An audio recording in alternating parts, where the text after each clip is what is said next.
PR পদ্ধতি একটা চমৎকার পদ্ধতি যদি সেখানে আওয়ামী লীগ অংশগ্রহণ করতে না পারে। কারণ আমার আশঙ্কা যেটা ছিল সেটা হচ্ছে পিআর পদ্ধতিতে আপনাকে তো এলাকা ভিত্তিক নমিনেশন দেওয়া লাগে না, আপনি দিল্লিতে বসেও প্রচারণা করতে পারবেন যে নৌকা প্রতীকে ভোট দিন। আমার আশঙ্কার জায়গা যেটা ছিল সেটা হচ্ছে যে আওয়ামী লীগ পিআর পদ্ধতিতে সুনির্দিষ্ট সংখ্যক সেই ভোটটাকে পার্সেন্টেজকে কনভার্ট করে জাতীয় সংসদে ঢোকার সুযোগ পাবে। অনেকে বলছেন যে ডক্টর ইউনূস স্যার দেশের পরিবেশ, দেশের সংস্কার এবং নানাবিধ অর্থনীতি এগুলো ঠিক করতে না পেরেই তড়িঘড়ি করে নির্বাচন দিয়ে দেবেন, আপনিও কি তাই মনে করেন? আর নির্বাচন হলেই কি এই সমস্যার সমাধান হবে, এই জাতি মুক্তি পাবে? না, দেখুন, ইউনূস সাহেব ব্যক্তিগতভাবে একজন মানুষ, তার একটা অন্তর্বর্তী সরকারে বিভিন্ন মানুষ আছে, সব কিছু মিলে অন্তর্বর্তী সরকারের গঠন প্রক্রিয়া এবং যে মানুষগুলো আছে তারা তাদের যোগ্যতা অনুযায়ী গত এক বছরে বাংলাদেশকে যেটা দেওয়ার ছিল সেটা দিতে পারেনি। এটা বাস্তবতা, এটা মেনে নিতে হবে।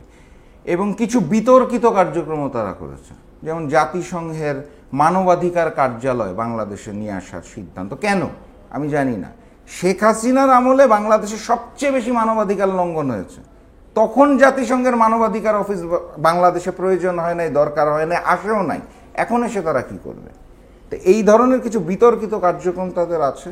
এবং সব কিছু মিলিয়ে এক বছর মানে হচ্ছে একটা দল যখন ক্ষমতায় আসে তার রাষ্ট্রীয় শাসনামল থাকে 5 বছরের। এক বছর মানে 20% is not a matter of joke. আপনি এক বছর পার করে দেওয়ার পরে এখন পর্যন্ত শহীদের তালিকাই করতে পারেননি। প্রথম কাজ যেই রক্তের বিনিময়ে আপনারা ক্ষমতায় এসেছিলেন। তো এরকম অনেক ধরনের ব্যর্থতা সরকারের আছে, এটা অস্বীকার করার কোনো উপায় নেই। কিন্তু তড়িঘড়ি করে নির্বাচন করে দিয়ে ওনার চলে যাওয়ার প্রয়োজন আছে কিনা আমি জানি না। আমি যেটা মনে করি সেটা হচ্ছে যা হয়েছে হয়েছে, নির্বাচনের আগ পর্যন্ত যে মৌলিক সংস্কার প্রয়োজন এবং বিচারটা খুব প্রয়োজন, আমি বারবার বলছি, একটা এক্সাম্পল ক্রিয়েট করতে হবে যাতে ভবিষ্যতে আর কোনো স্বৈরাচার মাথাচাড়া দিতে না পারে। সেই কারণে বাকি সময়টাকে কাজে লাগানোর, যেহেতু উনি প্রথমে বলেছিলেন এপ্রিলের প্রথমার্ধ, পরবর্তীতে জনাব তারেক রহমানের সাথে আলাপের পর বলেছেন ফেব্রুয়ারির প্রথমার্ধ, রোজার আগে। এখনও সুনির্দিষ্ট ডেট বলে নাই, তবে আমি আশা করছি 2-4 দিনের মধ্যে হয়তো সুনির্দিষ্ট ডেট পাবো। কিন্তু সেই টাইমটা পর্যন্তও কিন্তু অনেক কিছু দেওয়ার আছে দেশটাকে, অনেক কিছু দেওয়ার আছে। আমি বিশ্বাস করি ইউনূস সাহেব অন্তত ক্ষমতা হ্যান্ডওভার করার আগে এই এক্সাম্পলগুলো ক্রিয়েট করে দিয়ে যাবেন, এটা আমি আশা করি। নির্বাচন বানচালে ভারত ষড়যন্ত্র করছে বলে অনেকে বলছে, আপনি কি মনে করেন? দেখুন, ভারতের চাহিদা হচ্ছে 1971-এর মুক্তিযুদ্ধ থেকে বাংলাদেশকে তাদের করদ রাজ্য বানানো। বাংলাদেশে তারা তাকেই চায় যারা ভারতের হয়ে কাজ করবে, বাংলাদেশের হয়ে না। যেটা একসময় শেখ মুজিবুর রহমান করেছিল, যেটা পরবর্তীতে শেখ হাসিনা করেছিল, সেই বাংলাদেশকে চায় ভারত, যাতে বাংলাদেশকে তারা কন্ট্রোল করতে পারে, ব্যবসা করতে পারে, অর্থ লুটতে পারে, এটাই তাদের উদ্দেশ্য। এখন ভারতের পরিকল্পনা হচ্ছে সেই আওয়ামী লীগকে আবার পুনর্বাসন করা। এখন সেটা ইউনূস সরকারকে সরিয়ে করবে, না অন্য পন্থায় করবে, না হত্যা করে করবে, নাকি আন্দোলন করে করবে, বিভিন্ন ফরম্যাট করতে পারে, কিন্তু তাদের লক্ষ্য উদ্দেশ্য একটাই, সেটা হচ্ছে ফ্যাসিস্ট শেখ হাসিনাকে আবারও বাংলাদেশে পুনর্বাসন করা, আওয়ামী লীগকে পুনর্বাসন করা। শেখ হাসিনাকে যদি নাও পারে বয়সজনিত কারণে, তাহলে সজীব ওয়াজেদ জয়ের মাধ্যমে আওয়ামী লীগকে আবার পুনর্গঠিত করে বাংলাদেশের মসনদে বসানো, যাতে বাংলাদেশকে ভারত তাদের করদ রাজ্য বানাতে চায়। সেই নীল নকশায় তারা লিপ্ত রয়েছে এবং সেই নীল নকশার কার্যক্রম প্রতিদিন, প্রতিনিয়ত, প্রতি সেকেন্ডে তারা উদ্দাম গতিতে চালিয়ে যাচ্ছে।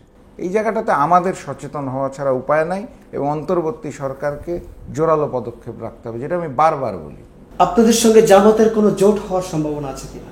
দেখুন, আমি যেটা বলেছি সেটা হচ্ছে জাকপার নিবন্ধন ছিল 2008 সাল থেকে। ফ্যাসিস্ট শেখ হাসিনা নিবন্ধন বাতিল করেছিল, কারণ জাকপা আওয়ামী বিরোধী এবং ভারতীয় আধিপত্যবাদ বিরোধী বক্তব্য রাখত। এই কারণে জোর করে, জুলুম করে জাকপার নিবন্ধন কেড়ে নেওয়া হয়েছিল। সম্প্রতি হাইকোর্টের মাধ্যমে আমরা নিবন্ধন ফিরে পেয়েছি। আমাদের সামনে সুযোগ আছে জাতীয় নির্বাচনে দলীয় প্রতীকে নিজেই অংশগ্রহণ করা। একইভাবে সুযোগ আছে নির্বাচনী জোট করে নির্বাচনে অংশগ্রহণ করা। নির্বাচনে জাকপা কিভাবে অংশগ্রহণ করবে এই বিষয়ে কোনো সিদ্ধান্ত হয় নাই। নির্বাচন কবে সেটাই আমরা এখনো জানি না। সুনির্দিষ্ট তারিখ আসুক, তফসিল ঘোষণা হোক, তখন আমরা আলোচনা করব। কারণ বাস্তবতা যেটা দেখতে পাচ্ছি সেটা হচ্ছে বিএনপি নেতৃত্বাধীন একটি জোট হতে যাচ্ছে, জামাত নেতৃত্বাধীন একটা জোট হতে যাচ্ছে, যেটা বোঝা যাচ্ছে, সুনির্দিষ্ট হয়নি। কারোর সাথেই জাকপার আসন নিয়ে কোনো আলোচনা এখন পর্যন্ত হয় নাই। সঠিক সময় আমরা আলোচনা করে সিদ্ধান্ত নিব জোটগতভাবে নির্বাচনে যাব নাকি দলীয়ভাবে নির্বাচনে যাব। এটা নিয়ে মন্তব্য করার জন্য দিস ইজ টু আর্লি। আপনি কি মনে করেন সংস্কার কমিশনে বিএনপির কারণে অনেক কিছু করা সম্ভব হচ্ছে না? বিএনপি বাংলাদেশের বৃহত্তর একটা দল। আপনি পুরা দেশকে ঢেলে সাজানোর একটা সিস্টেমের মধ্যে এসেছেন। সংস্কার, এত বছরের সংস্কার, 54 বছরের সংস্কার আপনি একবারে করতে এসেছেন। সেখানে বাংলাদেশের সবচেয়ে বড় দল বিএনপির মতামত থাকবে, এটাই স্বাভাবিক। মতামত তো জাকপারও আছে। এখন জাকপা ছোট দল দেখে মতামতটা মিডিয়াতে এভাবে আসছে না। বিএনপি বড় দল দেখে তার মতামতটা এক নম্বরে থাকে। জামাতেরও মতামত আছে, ইসলামী আন্দোলনেরও আছে, অন্যান্য দলেরও আছে। বিএনপি যেহেতু বৃহত্তর দল, তারটা চোখে পড়ে বেশি। মতামত থাকবেই, এটাই গণতন্ত্রের সৌন্দর্য। বিএনপি বলবে যে আমি পূর্ববর্তী প্রক্রিয়ায় নির্বাচন চাই, জামাত বলছে আমি পিআর পদ্ধতিতে নির্বাচন চাই। এটাই গণতন্ত্রের সৌন্দর্য, যে আমি আমার মত প্রকাশ করব, আরেকজনেরটাকে সম্মানের সাথে শুনব, প্রয়োজনে গঠনমূলক সমালোচনা করব, কাদা ছুড়াছুড়ি করব না। এটা হচ্ছে গণতন্ত্রের সৌন্দর্য। অতএব বিএনপির কারণে সংস্কার করা যাচ্ছে না, এটার সাথে আমি একমত না। বিএনপি বড় দল হিসেবে তাদের মতামত দিচ্ছে, দিতেই পারে। সকলে মিলেই তো সিদ্ধান্ত নিতে হবে। বিএনপি একা তো কোনো কিছু চাপিয়ে দিতে পারবে না, এবং সেটা সম্ভবও না।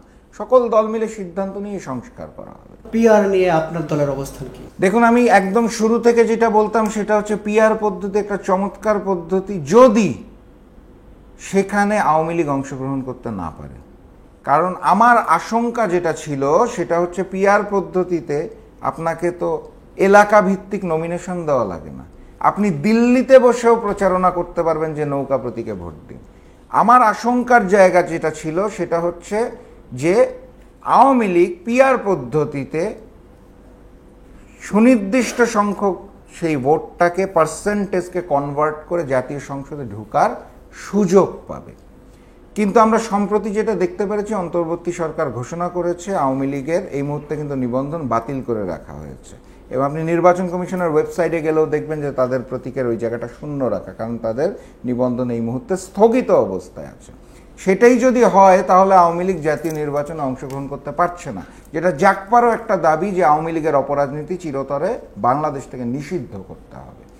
আওয়ামী লীগ যদি নির্বাচনে অংশগ্রহণ না করে তাহলে আমি মনে করি পিআর পদ্ধতি একটা চমৎকার পদ্ধতি। কারণ এক নাম্বার হচ্ছে এর মাধ্যমে কোনো স্বৈরাচার আর নতুন করে সৃষ্টি হওয়া সম্ভব না। কালো টাকার ব্যবহার এটার মাধ্যমে বন্ধ করে দেওয়া সম্ভব। মনোনয়ন বাণিজ্য এটার মাধ্যমে বন্ধ করে দেওয়া সম্ভব। এবং বাংলাদেশের মানুষের প্রত্যেকটা ভোট তখন countable. This is the good thing about PR. পিআরের এটা ভালো দিক।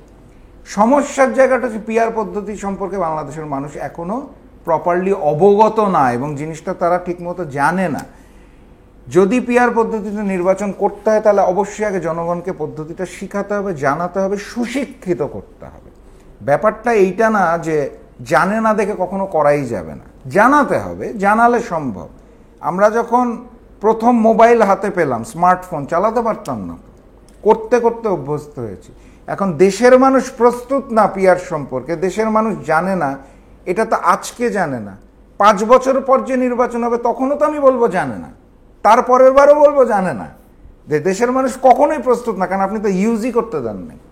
আপনাকে যদি আমি স্মার্টফোন কখনো ইউজ করতে না দিই, আপনি কিভাবে জানবেন? তো একবার না একবার তো জানাতেই হবে। তো সেটা পরে না হয়ে এবার হলে সমস্যার কি আছে? আর যদি একান্ত সব দল একমত না হয় তাহলে একটা প্রস্তুতি নিতে হবে যে ঠিক আছে আমরা পরের বার যাব। কিন্তু আমি আপনাকে স্পষ্ট করে বলে দিলাম, এইবারের নির্বাচনে হোক বা না হোক, বাংলাদেশে একসময় পিআর পদ্ধতিতে নির্বাচনে আসতেই হবে। সেটা আপনি আগে আসবেন না পরে আসবেন, এই সিদ্ধান্তটা নিতে হবে।